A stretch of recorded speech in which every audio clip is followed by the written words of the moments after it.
Os Atos de Pedro e os 12 Apóstolos. Introdução. Atos de Pedro e os 12 Apóstolos é um manuscrito encontrado nos códices da Biblioteca de Nag Hammadi, Codex 6. O texto, escrito provavelmente no século II depois de Cristo, contém duas partes, uma alegoria inicial e uma exposição gnóstica explicando seu significado. A alegoria descreve uma parábola semelhante à parábola da pérola descrita no Evangelho segundo Mateus 13, 44 a 46. Aqui ele está oferecendo uma pérola de grande valor. O negociante é evitado pelos ricos, mas os pobres vão a ele em grande quantidade, e descobrem que a pérola está guardada na cidade natal do negociante, 9 portões, que parece ser uma representação do nono céu.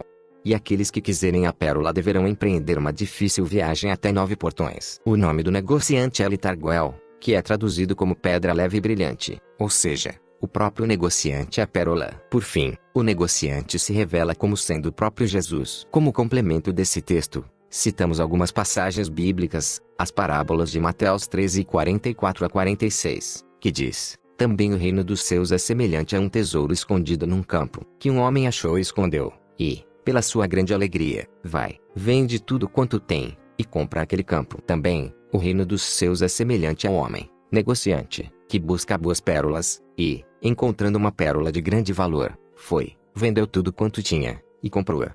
Uma outra comparação com este texto é a parábola do banquete do rei, citada em Mateus 22, 2 a 14, onde o rei envia seus servos aos ricos, aos negociantes, aos detentores de posses, e aos recém-casados, convidando-os para o banquete na corte real, mas apegados aos bens, e ocupados com os afazeres mundanos, eles rejeitam o convite. Então o rei envia novamente seus servos, desta vez aos pobres, aos mendigos e os que não possuem nada no mundo, e esses aceitam o convite para irem ao seu reino com alegria. Também por meio deste texto podemos compreender melhor as passagens de Mateus 19, 24, onde Jesus diz que é mais fácil um camelo passar pelo fundo de uma agulha do que um rico conseguir entrar no reino dos céus. Isto, como agora podemos compreender com esse texto, é devido às armadilhas e aos ladrões que ficam inspecionando as almas na estrada de ascensão aos céus. E deve ser por esse motivo também que Jesus exclama em Lucas 6, 20 a 21 dizendo: felizes sois vós, os pobres, porque vosso é o reino de Deus.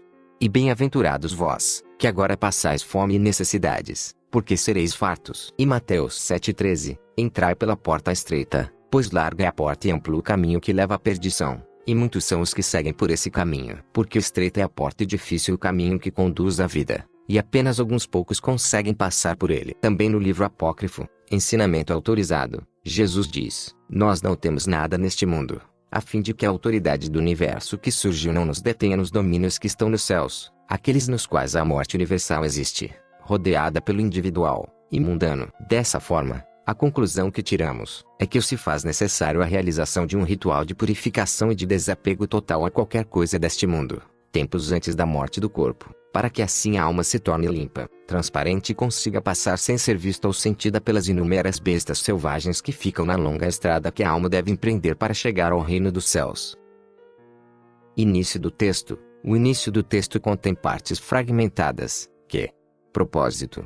Depois, nós, apóstolos, nós navegamos pelo corpo. Outros não estavam ansiosos em seus corações, mas em nossos corações estávamos unidos. Nós concordamos em cumprir o ministério ao qual o Senhor nos designou, e fizemos uma aliança um com o outro. Então descemos para o mar em um momento oportuno, que foi passado do Senhor para nós, e encontramos um navio atracado na costa pronto para embarcar. Então conversamos com os marinheiros do navio sobre a nossa subida a bordo com eles. Eles mostraram grande bondade para conosco como foi ordenado pelo Senhor. E depois que embarcamos, navegamos um dia e uma noite. Depois disso, um vento surgiu por trás do navio e nos levou a uma pequena cidade no meio do mar. E eu, Pedro, perguntei sobre o nome daquela cidade aos nativos que estavam no cais. Um homem entre eles respondeu, dizendo: o nome desta cidade é Habitação, isto é, trecho fragmentado, resistência da fundação. E o líder entre eles segurava o ramo de uma palmeira na beira do cais. Depois que desembarcamos com a bagagem, entrei na cidade para pedir informação sobre a hospedagem. Um homem saiu com um pano amarrado à cintura e um cinto de ouro o envolvia. Também um guardanapo estava amarrado em seu peito, e estendia-se sobre os ombros e cobrindo a cabeça e as mãos. Eu estava olhando para o homem, porque ele era bonito em sua forma e estatura. Havia 4 partes de seu corpo que estava aparecendo: as solas dos pés, uma parte do peito, as palmas das mãos e seu rosto. Também pude ver essas coisas. Uma capa de livro como o dos meus livros estava na mão esquerda dele. Um bastão de madeira de estiraques estava em sua mão direita. Sua voz era retumbante, enquanto ele falava tranquilamente e gritava pelas ruas da cidade: pérolas, pérolas. Na verdade, eu pensava que ele era um homem daquela cidade. Então disse a ele: meu irmão e meu amigo. Ele me respondeu, dizendo: com razão, você disse, meu irmão e meu amigo. Mas o que você deseja de mim? Eu disse a ele: eu lhe pergunto sobre um local onde possamos nos hospedar, eu e os meus irmãos, porque somos estranhos aqui. Ele me disse: por esse motivo, eu mesmo acabei de dizer que você tinha razão em me chamar de meu irmão e meu amigo, porque também sou um estrangeiro como você. E, tendo dito essas coisas, ele continuou gritando: pérolas, pérolas. Então os homens ricos daquela cidade, ouvindo a sua voz, saíram de seus aposentos onde estavam escondidos. E alguns olhavam da parte inferior de suas casas. Outros olhavam pelas janelas superiores. E eles não viram que podiam ganhar nada dele, porque não trazia uma bolsa em suas costas, nem embrulho algum dentro de seu pano da cintura ou sobre seu guardanapo do peito. E por causa de seu desprezo, nem o reconheceram. Ele, por sua vez, não se revelou a eles. Eles voltaram para seus depósitos, dizendo: este homem está zombando de nós. Mas os pobres daquela cidade, ouvindo a sua voz, se achegaram ao homem que vendia as pérolas, e disseram: por favor, pedimos que nos mostre uma das suas pérolas, para que possamos vê-la com nossos próprios olhos. Pois somos pobres, e não temos dinheiro para pagar. Mas apenas mostre-nos uma pérola, para que assim possamos dizer aos nossos amigos que vimos uma pérola com nossos próprios olhos. Ele lhes respondeu, dizendo: se for possível para vocês, venham à minha cidade, para que eu possa não apenas mostrá-la diante de seus olhos, mas dar uma a cada um de vocês gratuitamente. Mas os pobres daquela cidade, ao ouvirem isso, disseram: nós somos mendigos, e sabemos muito bem que nenhum homem dá uma pérola a um mendigo, mas é pão e dinheiro que geralmente é recebido. Agora, então, a gentileza que queremos receber de você é apenas que você nos mostre a pérola diante de nossos olhos. E diremos aos nossos amigos com orgulho que vimos uma pérola com nossos próprios olhos, porque ela não é encontrada entre os pobres, especialmente os mendigos como nós. Ele respondeu e disse-lhes: se for possível, vocês mesmos venham até a minha cidade, para que eu possa não apenas mostrar-lhes, mas dar uma a cada um de vocês gratuitamente. Então os pobres e os mendigos se regozijaram grandemente com a palavra do homem, que prometeu lhes dar uma pérola gratuitamente. Os homens então se achegaram a Pedro e perguntaram-lhe sobre as dificuldades que encontrariam no trajeto até essa cidade. Pedro respondeu e disse aquelas coisas que ouvira sobre as dificuldades do caminho, porque eles são intérpretes das dificuldades em seu ministério. Ele perguntou ao homem que vendia a pérola: quero saber o seu nome e as dificuldades do caminho até a sua cidade,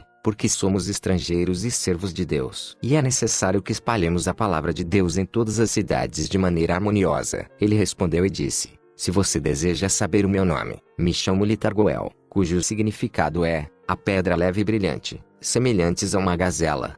E também a respeito da estrada para minha cidade, sobre a qual você me perguntou, eu lhe falarei. Ninguém consegue passar por essa estrada, a não ser aquele que abandonar tudo o que possui, e jejuar diariamente de um estágio a outro. Isso é necessário, pois existem muitos ladrões e muitas bestas selvagens nessa estrada. Aquele que carregar pão com ele por essa estrada, os cães pretos o matam por causa do pão. Aquele que carrega uma roupa cara do mundo com ele, os ladrões o matam por causa da roupa. Aquele que carregar água, os lobos o matam por causa da água, já que estavam sedentos por ela. Aquele que está ansioso por comer carne e verduras, os leões o comem por causa da carne, e se ele escapa dos leões, os touros o devoram por causa dos vegetais verdes. Quando ele me disse essas coisas, suspirei dentro de mim, dizendo: grandes dificuldades existem nessa estrada. Se Jesus nos desse poder para caminhar por essa estrada. Ele olhou para mim, desde que meu rosto estava triste, e eu suspirei. Ele me disse: por que você suspira? Se você realmente conhece esse nome Jesus e acredita nele, ele é um grande poder para dar força, pois eu também acredito no Pai que o enviou. Eu respondi,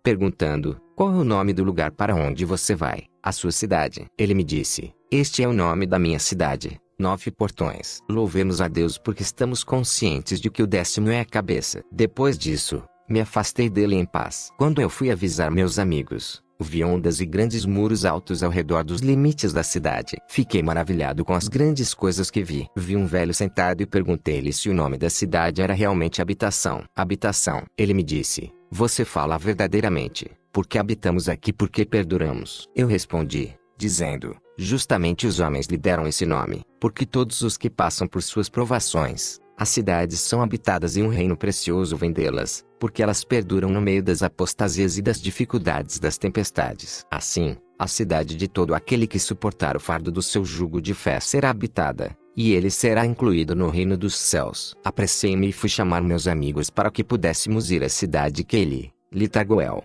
nomeou para nós irmos. Em um vínculo de fé, abandonamos tudo como ele havia dito para que fizéssemos. E ao fazê-lo, escapamos dos ladrões, porque eles não encontraram suas vestes conosco. Escapamos dos lobos, porque eles não encontraram a água conosco pela qual tinham sede. Escapamos dos leões, porque eles não encontraram o desejo de comer carne conosco. Evitamos os touros, porque não encontraram vegetais verdes. Depois que atravessamos a estrada, e vencemos todas aquelas dificuldades, uma grande alegria veio sobre nós e uma tranquilidade despreocupada como a de nosso Senhor. Então descansamos em frente ao portão da cidade e conversamos uns com os outros, sobre o quão perigosas para a alma são as distrações deste mundo. E em vez de nos apegarmos a elas, continuamos apenas na contemplação da fé. Enquanto discutíamos sobre os ladrões da estrada, a quem conseguimos evitar, eis que Litargoel, tendo mudado de aparência, veio até nós. Ele tinha a aparência de um médico, pois havia uma caixa de unguento debaixo do braço e um jovem discípulo seguia carregando uma bolsa cheia de remédios. Nós não o reconhecemos. Pedro respondeu e disse-lhe, queremos que você nos faça um favor, porque somos estrangeiros, e nos leve à casa de Litargoel antes que a noite chegue. Ele disse, em retidão de coração, eu mostrarei a você, mas estou impressionado com a forma como você conheceu esse bom homem, pois ele não se revela a todos, porque ele mesmo é filho de um grande rei. Aguarde um pouco para que eu possa curar este homem e já estarei de volta. Ele se apressou em seu afazer e retornou rapidamente. Ele se dirigiu a Pedro, exclamando, Pedro. E Pedro ficou assustado, pois como ele sabia que o seu nome era Pedro. Pedro respondeu ao Salvador, como você me conhece? Porque chamou meu nome? Litargoel respondeu, quero lhe perguntar quem lhe deu o nome de Pedro. Ele lhe disse, foi Jesus Cristo, o Filho do Deus vivo. Ele me deu esse nome. Ele respondeu e disse, sou eu. Reconheça-me, Pedro. Ele afrouxou a roupa que o vestia, aquela em que ele havia se transformado por nossa causa, revelando-nos na verdade que era ele. Nos prostramos no chão e o adoramos. Nós os 11 discípulos. Então ele estendeu a mão e nos fez ficar de pé. Conversamos com ele humildemente. Nossas cabeças estavam inclinadas em dignidade quando dissemos, o que o Senhor deseja que façamos.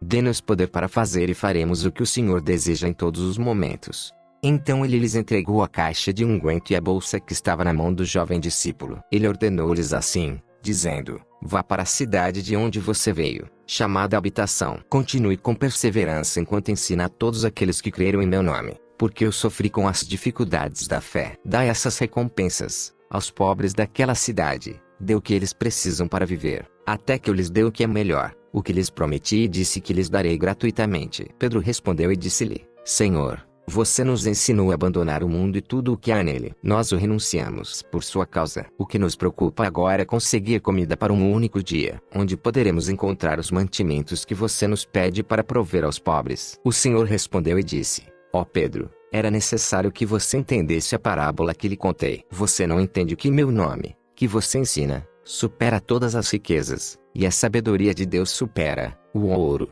e a prata, e pedras preciosas. Então ele lhes entregou a bolsa de remédios e disse, cure todos os doentes de todas as cidades que acreditam em meu nome. Pedro teve medo de responder pela segunda vez. Então ele sinalizou para aquele que estava ao lado dele, que era João, você fala desta vez. João respondeu e disse, Senhor, diante de você, temos medo de dizer muitas palavras. Mas é você quem nos pede para praticar essa habilidade. Porém, não recebemos treinamento para sermos médicos. Como então saberemos como curar corpos como você nos pede? Ele respondeu, você falou corretamente, João, pois sei que os médicos deste mundo curam apenas o que pertence ao mundo. Os médicos das almas, no entanto, curam o coração. Cure os corpos primeiro, para que vejam que vocês possuem poder real de curar, sem o uso da medicina do mundo. E assim eles possam acreditar em você, e reconheçam que você também possui poder para curar as doenças do coração.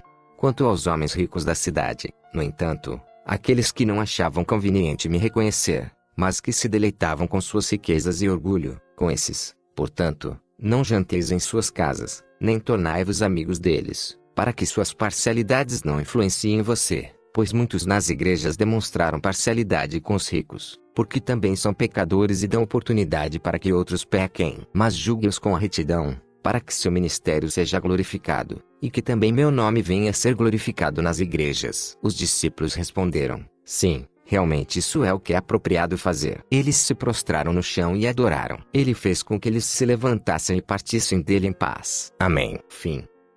Ficamos por aqui. Se inscrevam no canal, ative as notificações, e compartilhem o conteúdo da página. Até a próxima.